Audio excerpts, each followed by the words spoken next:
ইনবক্সে পেজে অসংখ্য মেসেজ যে ভাই নিউজটা দেখছেন কিনা, ভিডিও ফুটেজও পাঠিয়েছেন অনেকেই। বৈষম্য বিরোধী আন্দোলনের পর আমাদের পুলিশ বাহিনীর মধ্যে একটা আতঙ্ক ঢুকেছিল। সেই আতঙ্কটার মূল কারণ ছিল পুলিশ বাহিনী শতভাগ রাজনৈতিক একটা দলেরই পরিবর্তনে আমরা দেখেছি যে তারা পুলিশ লীগ হিসাবেই কাজ করেছে অনেক জায়গায়। আর এজ এ রেজাল্ট সারা বাংলাদেশের বিভিন্ন থানা অসংখ্য পুলিশ তারা নিহত হয়েছেন এবং কি নির্মম মর্মান্তিক মৃত্যুরও শিকার হয়েছেন, যার কারণে পুলিশদের মধ্যে একটা ভয় ঢুকেছিল। বিভিন্ন থানাগুলো থেকে তারা দায়িত্ব পালনে অক্ষমতা জানিয়ে সরে গিয়েছিল। এরপরে শুরু হয়েছিল একটা আন্দোলন। সেই আন্দোলনটার প্রধান যেই রূপরেখা ছিল বা 11টা দাবি ছিল, সেই দাবিগুলোকে যারা সমন্বয় করে সম্পূর্ণ পুলিশ বাহিনীর মধ্যে বা বাংলাদেশের মানুষের সামনে নিয়ে এসেছিলেন, তাদের মধ্যে অন্যতম দুইজন হচ্ছেন সমন্বয়ক সোয়াইব এবং আরেকজন হচ্ছেন কনস্টেবল সজীব। গতকালকে এই দুইজনকে গ্রেপ্তার করা হয়েছে। তাদের বিরুদ্ধে যে মামলাটা হয়েছে সাইবার ক্রাইম আইনে মামলাটা দায়ের করা হয়েছিল, আর এই মামলায় এই দুজনকে গ্রেপ্তার করা হয়েছে। এখন প্রশ্ন হচ্ছে, তাদেরকে 10 দিনের রিমান্ডও আবেদন করা হয়েছে, 3 দিনের রিমান্ড মঞ্জুরও হয়ে গেছে।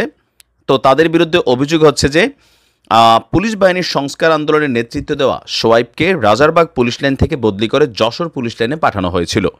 সেখানে বসে পুলিশ বাহিনীর সংস্কারের 11 দফার বিষয় এবং বিভিন্ন অনিয়ম নিয়ে প্রায় ফেসবুকে লাইভ এবং পোস্ট করে আসছিলেন তিনি। এরই সূত্র ধরে তাকে আলোচনার জন্য ঢাকায় আনা হয়েছে, এরপর তাকে গ্রেপ্তার করা হয়েছে। পুলিশ সদর দপ্তর বলছে, সামাজিক যোগাযোগ মাধ্যমে অপব্যবহার করে পারস্পরিক যোগসাজশে বিভিন্ন শ্রেণী এবং সম্প্রদায়ের মধ্যে শত্রুতা, ঘৃণা, সাম্প্রদায়িক সম্প্রীতি বিনষ্ট সহ জনগণের জনসাধারণের প্রতি সেবাদান বাধাগ্রস্ত করতে উস্কানিমূলক বক্তব্য, বিদ্বেষ ছড়ানোর মাধ্যমে বাংলাদেশ পুলিশের ভাবমূর্তি ক্ষুণ্ণ করার অভিযোগে শাহজাহানপুর থানায় সাইবার নিরাপত্তা আইনে আপনার একটা মামলা হয়েছে। আর প্রাথমিকভাবে জানানো হয়েছে যে কনস্টেবল সোয়াইবুর রহমান সহ আরও কিছু পুলিশ সদস্য বিগত সরকারের আজ্ঞাবহ কর্মকর্তাদের ইন্ধনে পুলিশ বাহিনীর মধ্যে অস্থিরতা সৃষ্টির অপচেষ্টায় লিপ্ত ছিল। পুলিশ সদর দপ্তরের বক্তব্য, এই মুহূর্তে পুলিশ যে কাজ করছে না বা পুলিশের মধ্যে যে কিছুটা ধীরতা চলে আসছে অথবা নানান ধরনের পরিস্থিতি পুলিশকে ফেস করতে হচ্ছে ইন্টারনালি, এইটার মূল দুইজন খলনায়ক হচ্ছেন তারা, যারা আওয়ামী লীগ সরকারের কিছু ঊর্ধ্বতন কর্মকর্তাদের সাথে যোগসাজশ করে পুলিশের মধ্যে এই অস্থিরতা তৈরি করে রাখছেন। ইভেন মাঠ পর্যায়ে পুলিশকে কাজ করতে দিচ্ছে না বা সাধারণ কনস্টেবল বা যারাই আছেন তাদের মধ্যে একটা অস্থিতিশীল পরিবেশ তৈরি করেছেন। এখন প্রশ্ন হচ্ছে, এটার বাস্তবিক দৃশ্যপট কতটুকু বা পাশাপাশি এটার আসলে পেছনের স্টোরিটা কি হইতে পারে, অথবা তাদের এই গ্রেপ্তারে আম কনস্টেবল যারা আছেন, যারা এই আন্দোলনগুলোতে সম্পৃক্ততা ছিল, যারা বিভিন্ন জায়গায় ঘটনা ঘটাইছেন, অনেক জায়গায় কিন্তু ডিআইজিরে ধাওয়াও দিচ্ছেন, কেউ গিয়া প্রাণে কোনো রকমে বাঁচছেন, এই যে ঘটনাগুলো, এইটার ইফেক্ট কিন্তু হচ্ছে এটা। তা আমি যেটা মনে করি আর কি, আমি তো ক্ষুদ্র মানুষ, আমার কাছে মনে হয় যে তাদেরকে গ্রেপ্তার একদিকে ঠিক আছে যদি পুলিশ সদর দপ্তরের দেওয়া বক্তব্যটা শতভাগ সঠিক হয়, আর আরেক দিকে যদি বিষয়টা হয় যে না তাদেরকে আটকানো হয়েছে কোনো একটা উদ্দেশ্যে, তাহলে সেটা হিতে বিপরীত হবে। কারণ বাংলাদেশের বিভিন্ন জায়গায় কম বেশি বেশিরভাগ পুলিশই আওয়ামী লীগ সরকারের আমলে তারা দলীয়করণ হয়েছে, তারা বিভিন্ন জায়গায় নানান অপকর্ম করেছে রাজনৈতিক নেতাদেরকে, ঊর্ধ্বতন কর্তৃপক্ষকে খুশি করার জন্য। তো তাদের মধ্যে তো ভাই ভয় ঢুকে যাবে। এই যে দুজনকে গ্রেপ্তার করছে, আমার আড়িতে থাকা ম্যাক্সিমাম পুলিশ বাহিনীর সদস্য যারা আছেন, ফ্যান ফলোয়ার বা বন্ধুবান্ধব, সবাই দেখছি বিষয়টা নিয়ে ক্ষোভ প্রকাশ করছেন। এই ক্ষোভটা হয়তো তারা প্রকাশ্যে আনবে না। তাদের মধ্যে আরেকটা জিনিস তৈরি হচ্ছে কি, তারা সিকিউর না, তাদের প্রত্যেককে যে কোনো সময় এই ধরনের আইনি ঝামেলা পোহাতে হবে। সো তাদের মধ্যে একটা ভয় কাজ করবে। এই ভয়টা পুলিশ বাহিনীর যে সেবাদান সেটাতে আরও ডিস্টারবেন্স আনবে, অথবা আরও একটা নেগেটিভ ইমপ্রেশন তৈরি করবে। আর পজিটিভ যদি সদর দপ্তর যেটা বলছে যে আওয়ামী লীগের কোনো নেতাদের সাথে যোগসাজশ অথবা আওয়ামী লীগের সময় নিয়োগকৃত কোনো ঊর্ধ্বতন কর্মকর্তার সাথে যোগসাজশে এই মুহূর্তে পুলিশকে তারা অস্থিতিশীল করে তোলে, তাহলে শতভাগ পারফেক্ট। কারণ মাঠ পর্যায়ে আমাদের পুলিশরা বেতন নিচ্ছেন, কিন্তু আমাদের যে পাবলিক সার্ভিস সেটা কিন্তু নাই। অনেকে যেই ভয় পাচ্ছেন কাজে ঠিকমতো ঝাঁপাই পড়বেন না কি পড়বেন না, পুলিশ যদি রাস্তায় ঠিকমতো ডিউটি পালন করে দেশের পরিস্থিতি বদলাবে, এটাই হচ্ছে স্বাভাবিক। আবার বিভিন্ন জায়গায় যেমন গণহারে যে মামলা হচ্ছে, সেখানেও প্রেশার ক্রিয়েট করা হচ্ছে, পুলিশ ভয় পাচ্ছে। তো পুলিশের এই ভয়টা তো এখন উভয় সংকট হয়ে গেছে। একটা সংকট হচ্ছে যে আমাদের বিরুদ্ধে বিভাগীয় কোনো ইনভেস্টিগেশন তৈরি হচ্ছে কিনা, আরেকটা সংকট হচ্ছে যে আওয়ামী লীগ সরকার তো শেষই, বিএনপি যদি ক্ষমতায় আসে আমাদের তো ভাই বিভিন্নভাবে ঝামেলায় পড়তে হবে। তো এইরকম একটা মানসিক প্রেশার নিয়ে কম বেশি পুলিশের যারা কর্মকর্তারা আছেন একদম সাধারণ লেভেলে তারা কিন্তু টেনশানে আছে। সো আমার মনে হয় যে বিষয়টাকে সুন্দরভাবে যদি এই দুইজন সমন্বয়ক কোথাও না কোথাও পুলিশের মধ্যে অস্থিরতা তৈরি করে, জনগণকে সেবা দিতে বাধা তৈরি করে, বা কোনো আওয়ামী লীগ সরকারের সাথে যোগসাজশ করে কোনো রকম ষড়যন্ত্র করে, দেন এই বিষয়টাও বাকি যারা আন্দোলনরত পুলিশ কনস্টেবল ছিল তাদেরকে সুন্দরভাবে বিষয়টা ব্রিফ করার একটা ইস্যু আছে। হুট করে তাদেরকে গ্রেপ্তার করায় বাকিরা কিন্তু ভয় পাবে। যদি তারা অপরাধী হয়, নিশ্চয়ই অপরাধী, তাদেরকে গ্রেপ্তার করা হয়েছে, তারাও পুলিশ, ধরছেও পুলিশ, মামলাও পুলিশের, তো সেই ক্ষেত্রে বা সাধারণ যারা পুলিশ কনস্টেবল আছে বা কর্মচারী আছে সারা বাংলাদেশে তাদের কাছে এই মেসেজটা যাওয়া জরুরি, নয়তো এটা নিয়ে একটা ভুল বোঝাবুঝি তৈরি হয়েছে। আমি আমার প্রোফাইলে যারা আছেন অনেকেই পোস্টগুলো শেয়ার করতেছেন না ভয়ে, কিন্তু ইনবক্সে তো আমাদেরকে পাঠাচ্ছেন বিভিন্ন জায়গায় যে যার মতন যে ভাই একটু কথা বলেন। তো আমি তো আর তাদেরকে ব্যক্তিগতভাবে চিনি না, তাদের সম্পর্কে তাদের বায়োডাটা আমি এতটা জানি না। আন্দোলনের সময় তাদেরকে আমিও দেখেছি, তাদের কথাবার্তাও দেখেছি, আর সেই সময় একটা অস্থিতিশীল পরিবেশ ছিল, তাদেরও যৌক্তিক কারণও ছিল। আর তাদের এই 11 দফার মধ্যে অধিকাংশ দাবি কিন্তু যৌক্তিক, এটা শতভাগ যৌক্তিক দাবি, দুই একটা দাবি বাদ দিলে। তো সেই দাবিগুলোকে পূরণ করলে আমরাও চাই একটা নিউট্রাল পুলিশ, কোনো রাজনৈতিক সরকার ক্ষমতা জেনেই থাকুক তার তাল্লা চাটবে না, জনগণের জন্য পুলিশ সার্ভিস দিবে, কারণ পুলিশের বেতন আসে জনগণের পকেট থেকে, কোনো রাজনৈতিক সরকারের পকেট থেকে না। আর রাজনৈতিক সরকারের পকেট থেকে যেগুলো আসে এগুলোর রেজাল্ট হিসাবে গত 5ই আগস্টের পরে আগে আমরা দেখেছি পুলিশের উপর কি নির্মম অত্যাচার চলেছে, আর এটার জন্য কোথাও না কোথাও তাদের একাংশ লোভে পড়ছিল, সেটারই রেজাল্ট তারা পরিণতি ভোগ করছে। সো পুলিশকে রাজনৈতিক বলয়ের বাহিরে গিয়ে তাদের দায়িত্ব দেশের প্রতি, জনগণের প্রতি, সেটা পালন করার জন্য যে যে সংস্কার প্রয়োজন সেটা করা দরকার ছিল। আর শোয়েবের মতন যারা আছেন তাদেরকে বলি যে একটা সরকার মাত্র ক্ষমতায় বসছে, তাদেরকে একটু সময় দেন। এখন আপনি যদি সময় না দিয়া, আপনার দাবিগুলো হয়তো যৌক্তিক, বাট সময়টা হয়তো রাইট না, পারফেক্ট টাইমিংটা হচ্ছে না। আপনি একটা চারা গাছ লাগাই যদি এর থেকে সাথে সাথে আপনি ফল খাইতে চান তাহলে গাছটাই মরে যাবে, তাই না? আপনার ইনভেস্টমেন্টও লস হবে, আপনিও বিপদে পড়বেন। তো আপনাদের যে দাবিগুলো এগুলোকে বাস্তবায়ন করার জন্য সরকারকে একটু সময় দেন, কারণ দেশ অস্থিতিশীল।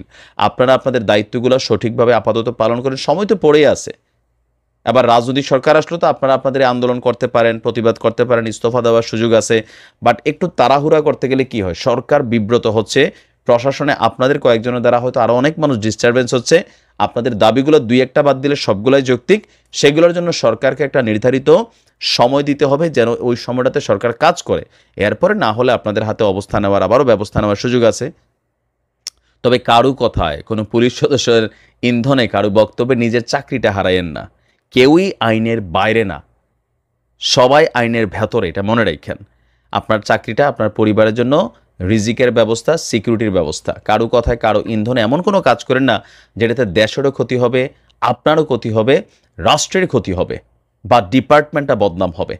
সো শোয়েবদের বিরুদ্ধে যেটা হয়েছে সেটা পুলিশরাই ভালো বলতে পারবে। ফার্দার একটা ভালো ইনভেস্টিগেশন করে যদি তারা গিলটি হয়, দেন বাকি যে পুলিশ সদস্যদের কাছে তাদের এই গোপন কি কর্মকাণ্ড করছে এগুলো প্রকাশ করা উচিত। জনগণকে দেখানো দরকার নাই, পুলিশরা যেন এটাতে শান্ত হয়, কারণ এটা নিয়ে পুলিশের মধ্যে একটা অস্থিরতা তৈরি হয়েছে। তবে পুলিশের মধ্যে যারা ক্রিমিনালিটি করেছেন, যারা গিলটি আছেন, অবশ্যই তাদের শাস্তি হবে, এটা থেকে কেউ বাঁচতে পারবেন না। আর যদি তারা গিলটি না হয়, বা হয়তো একটু তাড়াহুড়া করছে, সোশ্যাল মিডিয়াতে একটু লিখছে বা বক্তব্য দিয়া ফেলছে মনের ক্ষোভে বা রাগে গোসায়, তাহলে সেগুলোকে ক্ষমাসুন্দর দৃষ্টিতে দেখা আমি দাবি জানাচ্ছি। ব্রেকিং নিউজ, আগামীকালকে থেকে এক নতুন বাংলাদেশ দেখতে যাচ্ছি আমরা আবারও।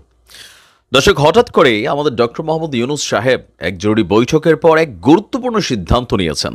বাংলাদেশের প্রাণপ্রিয় সেনাবাহিনীকে মাঠে নামানো হচ্ছে, আর শুধুমাত্র ন্যাচুরালি নামানো হচ্ছে না, দীর্ঘদিন যাবৎ পর ম্যাজিস্ট্রেসি পাওয়ার দিয়ে তাদেরকে মাঠে নামানো হচ্ছে। তো কেন হুট করে এই ডিসিশন, সেটা এই মুহূর্তে বাংলাদেশের মানুষ মোটামুটি নিজেরাও বুঝতেছে। রাজধানী সহ আগামীকালকে থেকে রাত 12টার পর থেকে সারা দেশে বাংলাদেশ সেনাবাহিনীকে বিশেষ ক্ষমতা দিয়ে মাঠে নামাচ্ছে সরকার। আর এই ক্ষমতাটা হচ্ছে কি, নির্বাহী ম্যাজিস্ট্রেটের যে ক্ষমতাটা আছে সেটা সেনাবাহিনীর কমিশনপ্রাপ্ত কর্মকর্তাদের এই ক্ষমতা দেওয়া হয়েছে। জনপ্রশাসন মন্ত্রণালয়ের এক প্রজ্ঞাপনে এইমাত্র এই সিদ্ধান্ত জানানো হয়েছে, এবং কি এই সিদ্ধান্ত আজ থেকে কার্যকর শুরু হয়ে গেছে। সময় কতক্ষণ, আজ থেকে আগামী 60 দিন, প্রায় 2 মাস, প্রায় না 2 মাসেই সেনাবাহিনী ম্যাজিস্ট্রেসি পাওয়ার নিয়ে রাজপথে থাকবে। কোটা সংস্কার আন্দোলনকে ঘিরে আপনার গত 19 জুলাই থেকে সারা দেশে সেনাবাহিনী মোতায়েন এবং কারফিউ জারি করা হয়েছিল। এরপর ছাত্র অভ্যুত্থানে 5ই আগস্ট আওয়ামী লীগ সরকারের পতন হয়। 3 দিনের মাথায় 8ই আগস্ট ডক্টর মোহাম্মদ ইউনূস তিনি এই দায়িত্ব নেন। আর এরপর দায়িত্ব নেওয়ার পর সবচেয়ে বেশি যে ঝামেলাগুলো পোহাচ্ছেন সেটা হচ্ছে কি, আমাদের পুলিশ প্রশাসন অনেকটা ডিএক্টিভ ভূমিকায় আছে। হয়তো আমাদের থানাগুলোতে আমরা পুলিশ দেখছি, কিন্তু পুলিশের যে কার্যকরী ভূমিকা সেটা কিন্তু অনেক জায়গায় নাই। আবার অনেক জায়গায় বিএনপি ক্ষমতায় আসবে মনে করে স্থানীয়ভাবে বিএনপির নেতাকর্মীরা, আবার অনেক জায়গায় আওয়ামী লীগ ক্ষমতাচ্যুত হয়ে গেছে কিন্তু তারপরেও লোকাল থানাগুলোতে নিজেদের আধিপত্য বিস্তার করে নানান ধরনের মামলা, মিথ্যা মামলা, আবার অরিজিনাল মামলা সব কিছুর সমন্বয় ঘটাচ্ছে। পাশাপাশি বিভিন্ন জায়গায় রাষ্ট্রীয় প্রতিষ্ঠান ভাঙচুর, অপ্রয়োজনীয় বিক্ষোভ, একটা হজ বরল সিচুয়েশন কিন্তু বাংলাদেশ দেখছে। মানুষ নিরাপত্তাহীনতায় ভুগছে, জায়গায় জায়গায় সমস্যা হচ্ছে, অনেক জায়গাতে চাঁদাবাজরা আবারও অ্যাক্টিভ হয়েছে। তো এই সকল সিচুয়েশনকে শান্ত করার জন্যই বেসিক্যালি আপনার এই সেনাবাহিনীকে ম্যাজিস্ট্রেসি পাওয়ার দিয়ে রাজপথে নামানো হয়েছে। তো ম্যাজিস্ট্রেসি পাওয়ারটাতে সেনাবাহিনীর কী কী করার সুযোগ আছে? নর্মালি আপনার সেনাবাহিনী যখন মাঠে থাকে তারা সহজে গ্রেপ্তার বা ধরেন কোনো রকম জরিমানা সামহাও এগুলোতে ভূমিকা রাখে না।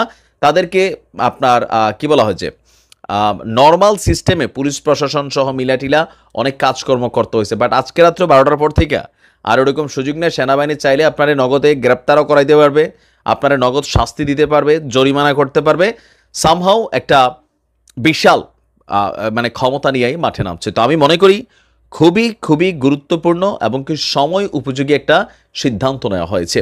কারণ দেশের আইন শৃঙ্খলা পরিস্থিতি যদি ঠিক না থাকে তাহলে ইউনূস সাহেবের যে সরকার আসছে সেই সরকার সমালোচনার মুখে পড়বে। পাশাপাশি আপনি দেখেন ভারতে ইলিশ যাচ্ছে না, এখন আর চাঁদাবাজির সিন্ডিকেটও নাই, তারপরেও বাজারের দ্রব্যমূল্যের দাম আগুন, আবার কিছু কিছু জায়গায় চাঁদাবাজিও হচ্ছে। তো এই সকল বিষয়গুলোতে জনমনে ডক্টর ইউনূস সরকারকে নিয়ে যে প্রত্যাশা ছিল সেখানে ঘাটতি তৈরি হয়েছে, শুরু হয়ে গেছে সমালোচনা। তো এই সকল বিষয়কে রিকভার করার জন্যই সম্ভবত আপনার এই গ্রুপটা বা আমাদের সেনাবাহিনীকে এই বিশেষ ক্ষমতা দিয়ে রাজপথে নামানো হচ্ছে। আমি মনে করি একদম পারফেক্ট ডিসিশন। আমরা একটা ভালো বাংলাদেশ দেখতে চাই, একটা নিরাপদ বাংলাদেশ দেখতে চাই।